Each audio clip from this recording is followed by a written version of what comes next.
Welcome to Closer to Venus. I'm Johnny Burke, and today's guest is Liz Entin. She is an entrepreneur, host of the WTF Just Happened podcast, and volunteer for the Forever Family Foundation.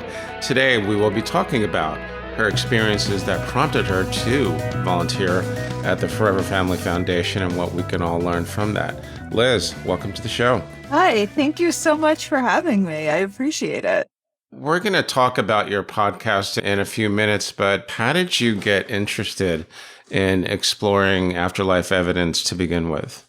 I'm a cultural Jew, but an atheist, and was always raised very science-minded. I always thought an afterlife was something just tied to traditional religion and was very much wishful thinking. And then, unfortunately, in 2015, my dad passed away, and we're very close. It was really devastating. And I just kind of took a shot in the dark and thought, is there any possibility of time travel?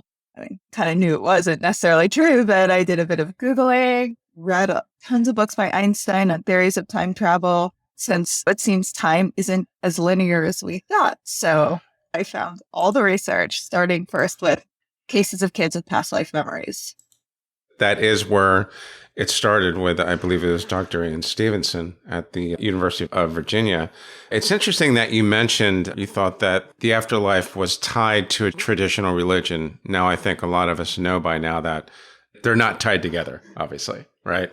Right. I thought belief in it was, which made me not think it was really true. Believe it or not, that's only the first time I've heard that. That's never come up before, but it's a very good point.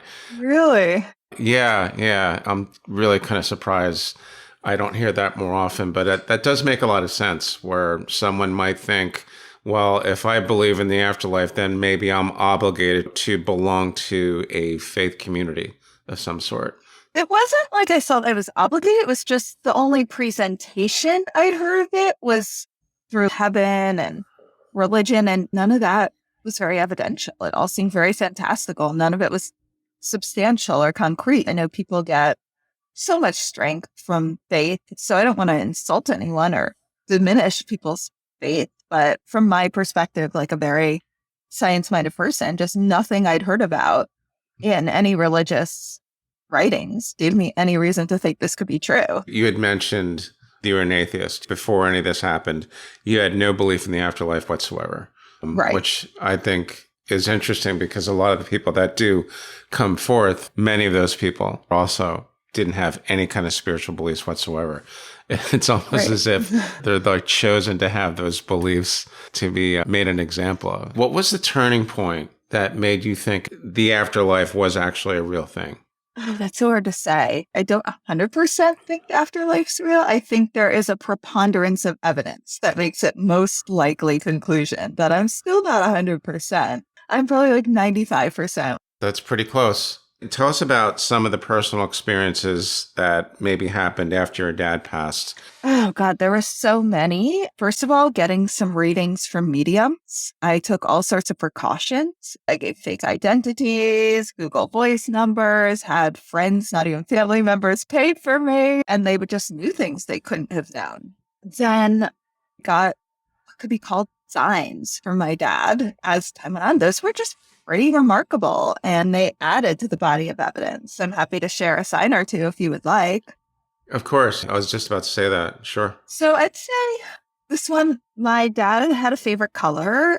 I put it as green in the book. I kind of disguise a few things just because I still get medium readings, and this color thing is important to me. So I've been told that feathers were a sign, and I don't know if I really believe signs.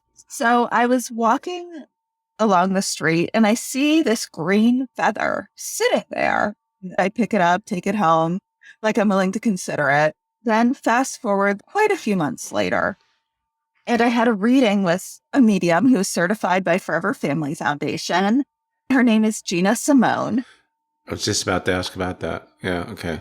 Yeah. So at the end of the reading, I asked her, has my dad sent me any signs? I had just started volunteering for Forever Family Foundation. I had not told anyone about these signs, and Gina didn't know who I was.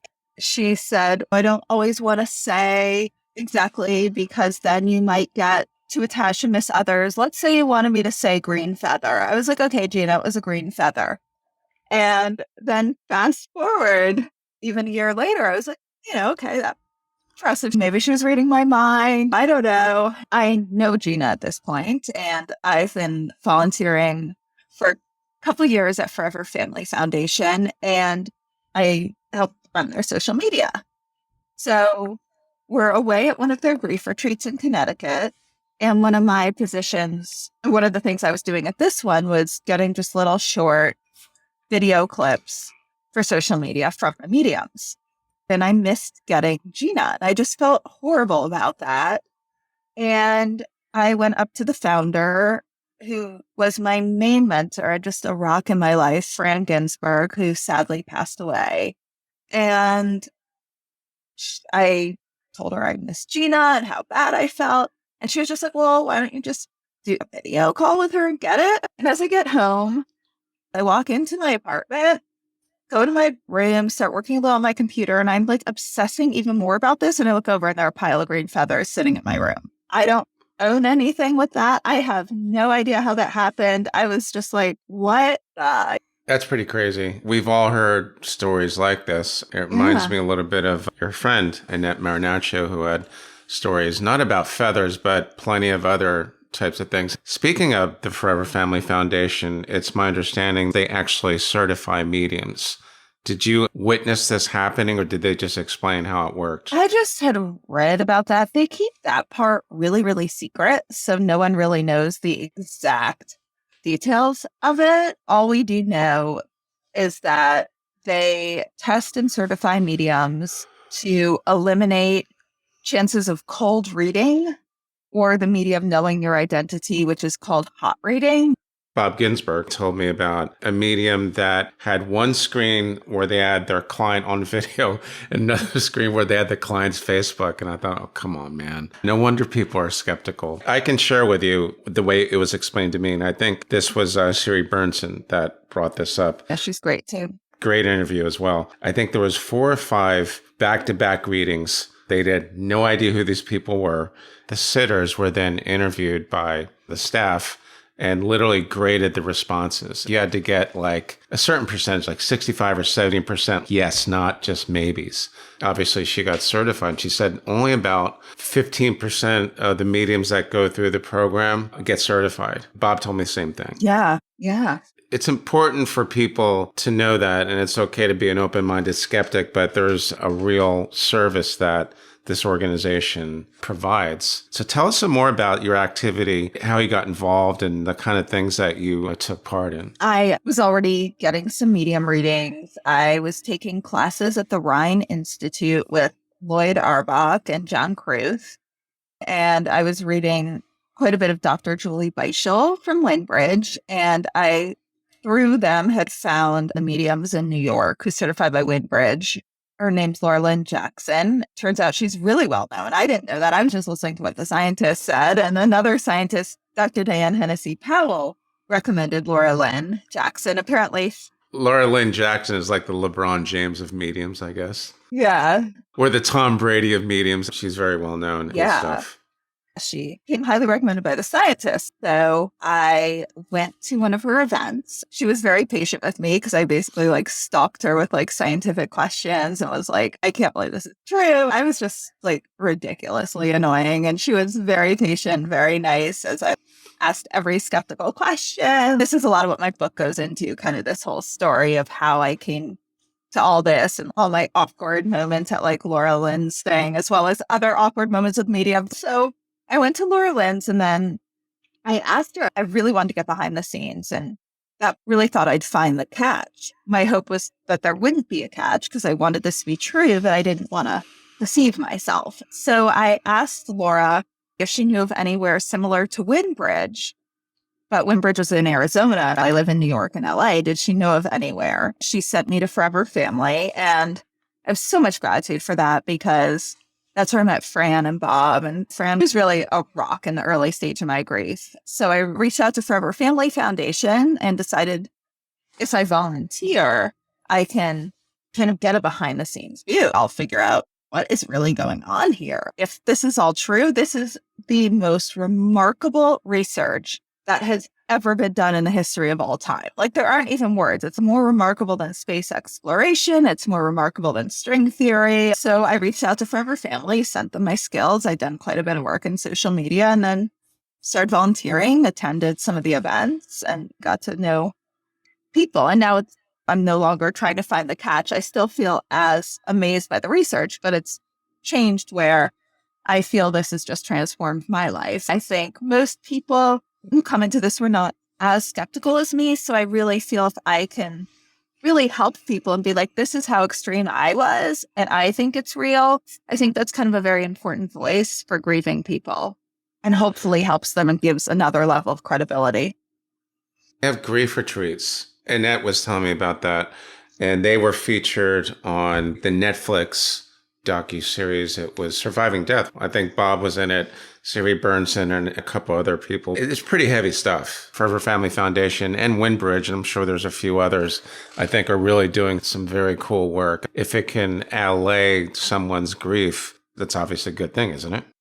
Yeah, it transformed my grief as well. As I said, it's the most remarkable science ever. This just helped me so much. I feel like I want to give back and help other people because grief is it's just unbearable. Since you brought it up, a friend of mine, her name is Gina, a big fan of the podcast. It's someone that we actually know that lives near us. Her dad died not too long ago, and me and my brother sent her emails. We're really sorry about what happened. She wrote back, "Thank you for your podcast. It single-handedly helped me get through this. Let me tell my dad it was okay to pass, and gave me the courage to stand up and give a eulogy." I wasn't expecting anything like that. I was floored. That's valuable. That means more than money or any kind of silly accolade. I think that's the type of thing that these organizations are after. Yeah, 100%. completely. I think a combination of that and just giving your own tragedy a meaning. You want to honor your person. But first of all, that's amazing. Congratulations on getting that. No money can ever equal that feeling. And you sort of feel like you want to dedicate your life in service to them. As I started volunteering at Forever Family, I met a lot of parents whose kids were my age, like Fran and Bob's daughter, Bailey, who passed and is the reason for Forever Family. I think she would be exactly my age. She might be a year older. There's something about you meet all these people who lost children young, and you're like, well, why am I still here? There becomes something about feeling like life is more about being of service and giving help. And I think helping people in the darkest of grief. It's so hard, and there's so little help about grief because our society's so frightened by it, so awkward about it. I feel our society really doesn't know how to cope with it. And that was, for me, very lonely in the early days. When we talk about grief, I can't help but notice that those people that do have some faith, or maybe a lot of it, having a slightly easier time with it. When we talk about purpose, and you just mentioned these people that you met had young children that passed, and you're probably thinking, well, they passed and I'm still here. Why is that? What's the reason for it? The people at the foundation, do they talk about stuff like in between lives and pre-birth planning or any of that, or do they avoid it? I haven't specifically heard Fran and Bob talk about that, but I have heard mediums talk about that. And I have heard near-death experience research talk a bit about that. And Dr. Ian Stevenson, who has passed away, and his protege, Dr. Jim Tucker, have talked about that. And they talk about it in evidential ways. I guess mediums actually talk about it quite a bit, that people plan to come for short periods of time or plan to go live this life of hardship. I can't evidentially back that up. I can't dismiss it. But if there's like 7,000 people that talk about roughly similar cases, you start to scratch your head and think, don't know if I can really dismiss that either. It's not like they all got together and said, hey, let's make up these stories. I was curious because I've never been behind the scenes, and I'm very, very interested in organizations like these because I think they definitely serve a purpose. Love the title of this podcast, the WTF Just Happened podcast. And you have I believe, a companion ebook, correct? It's a book in general. Right now it's available for pre-order, and you can only pre-order an ebook, but it's going to be available in print and ebook version, and it publishes October 28th. So I'm not sure when all of you guys are listening, October 28th, 2022. This episode should come out September 30th, I think. So it'll be before that. But let's talk a little bit about the things that you discuss on the podcast. I'm sure it's not that far from what we talk about on Closer to Venus. Yeah, I think it's pretty similar. So I have conversations with different people about evidence of an afterlife. And a lot of them are the people that were in my book that just made all the difference to me. I have some psychic mediums on, such as Joe Peretta, Renee Buck, Rebecca Ann Lowe Cicero. Those are all mediums who are very close friends of mine and part of Forever Family Foundation. A few other mediums too. And I have conversations with them about their abilities. And I try to keep the conversations very evidential. Like, tell me why you think this. What happened? How can you back it up? And I also interview other people in this research too. For example, Annette Marinaccio, who is a fellow volunteer at Forever Family Foundation, also wrote a book. She's a logical left-brain accountant. I let people speak how they like to speak, but I want to stay away from beliefs. I want to stay away from spirituality, how it's traditionally known, and really keep it concrete. Really, really good point. It seems to me the word spirituality has really been watered down. I remember looking up some of the top podcasts in the spirituality category, and they all seem to be like influencers. And I'm thinking, if someone says the word spiritual, I'm thinking of spirits, the spirit world and the unseen world, and these spiritual blogs and podcasts and shows. That has nothing to do with that. Nothing. Right. Seems to be something that means something different to so many different people. I think it's come to really mean beliefs in a lot of ways. It's not comforting to hear that package of spirituality when I'm just desperately want something to give me solid evidence that my dad's still here, if that makes sense. It does. And you made a good point about the word spiritual or spirituality. You tend to think of a belief. Like one of the cornerstones of Closer to Venus is that everything that is discussed has to be based on experience. It just keeps everything more genuine. And we don't get off track by talking about what's written in this book or that book. There's certain things when we talk about research from Dr. Raymond Stevenson, I think he had about 1,500 cases where the kids that had past life memories were basically brought to meet the family. He knew things about the family he could have never known, even family secrets. This is back in the 60s and 70s when they didn't have Google, right?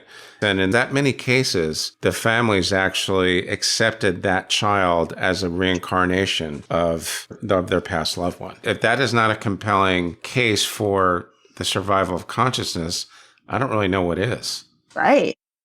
Speaking of which, I'm sure you saw a lot being involved with the Forever Family Foundation. What's the one or maybe a handful of things that really stick out as really compelling? Oh my God. I can name a few, but overall it comes down to a preponderance of evidence. And I notice most researchers and people who research who draw the same conclusions for the same reasons, which that backs that up for me too. So I think some of the cases of Dr. Jim Tucker has taken over for Ian Stevenson. He has researched these incredibly strong cases, and all the cases have a consistency, such as all the intense evidence that you just talked about, which is there, like the medium readings I get and watch others get. They just know things they couldn't. I try to ask myself the question, if consciousness is created by a brain, and then when you die at the end of it, that's it, is the truth, how can this one thing have happened? And it can't. No, it can't. While we're on that subject, this is a fairly well-known case that happened in 1987. And her name is Barbara Bartolome. She went to the hospital for some kind of procedure. Something went wrong, and she wound up flatlining. She basically rose above the body. She didn't have any brain waves. And she remembered what they were saying, exactly what they did. She explained, I watched myself flatline. If the brain creates consciousness, and once the brain waves shut off, there's no way she should have remembered anyway. And how do you explain when she can look down and see exactly what happened and what person said this and this person said that? How do you explain that?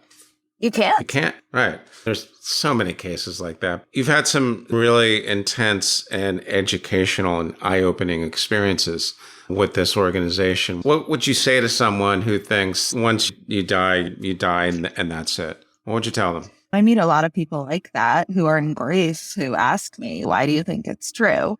I would start with is saying it makes no sense that brain neurons that are made of mass and matter can suddenly create consciousness, a deep emotional consciousness. Another thing is this seems to be how the world works in other ways, like television, the cloud, internet, almost everything that functions here seem to download, like, again, the cloud. And I would say we already have things that don't make sense in our limited mass material world. For example, the concept of infinity. We cannot wrap our minds around it. We don't have the whole picture. And then I'd add the way like dogs hear sounds. We don't. Why do we think we can see everything? I'd say check Forever Family, check Windbridge, and here's a few good books to read to start off with. I would normally ask, why do most scientists say that there is no afterlife despite all of this evidence? But I think you've already answered that. And I've noticed a couple of people that will usually chime in and say the intuitives are going to be centuries, if not millennia, ahead of the scientists. God bless them. I have a lot of respect for anybody that rolls up their sleeves and tries to do the research. But I think organizations like Forever Family Foundation and Windbridge and a handful of others, they're way ahead of everyone else because they're approaching it in the right way, the way an intuitive or a medium would do it. And I think those people, along with the near-death experience survivors, are going to tell us a whole lot more than someone who's just looking in the material world. Would you agree? I think they're going to learn different things. I think the two are going to come together. Like you take a scientist that studies medicine. We got vaccines in a year. That's unheard of. They just do remarkable things, these scientists studying the material world, or Dr. Lisa Randall, Dr. Brian Greene studying string theory. I think most of the scientists doing remarkable work studying the material just haven't delved into this research. What would happen if they really took 2 years and dedicated a full 2 years to this? I don't think would happen. It won't happen. But if it did... It won't, because they're limited to just one dimension. You mentioned the Rhine Research Facility. I believe they focus on consciousness science. They do some really interesting experiments. Now, that's more like it. If you had more people doing that type of research, if more people kind of jumped on that train, then we'd be getting somewhere because they're not just limiting themselves to the material world. That's what it seems like. Yeah. Like Lloyd Arbach, who is one of the main people at Rhine, is president of Forever Family Foundation. Like there's a lot of collaborations. Look at Sir Roger Penrose and Dr. Stuart Hameroff. Sir Roger Penrose had worked quite a bit with Stephen Hawking, and they're studying this. There are some that do it. I think most just haven't delved into it, and they dismiss it because it's so tied into religion. Unfortunately, there's so much contention between religion and science. The worst of religion is trying to interfere with science, and the worst of spirituality is trying to interfere with science. That's kind of my overall thought on it, but it's an endless question. I can't tell you how often I talked about this with other people studying this, and like, why? Why doesn't mainstream science? Sometimes I'm like, they don't believe this. I must be like making this all up out of wishful thinking. And then, I go through everything we've talked about. I know what you're saying, but I don't think it's wishful thinking. It seems that if someone wants to learn more about this, besides listening to our podcast, I should probably put the links somewhere in the show notes. For the Forever Family Foundation and Windbridge are a good place to start. Liz, thanks so much for joining us today. How can our listeners find you online? Go to my website, WTFjusthappened.net. You can also find all my social media links and link to some of these resources, such as Forever Family Foundation, Windbridge. I have a link to resources. Okay, good. I'll put that link in the show notes and the transcript as well. You've been listening to Closer to Venus. I'm Johnny Burke. If you enjoyed today's episode, please consider subscribing. For more info, please go to closertovenus.com. Thanks so much for tuning in, and we'll see you next time.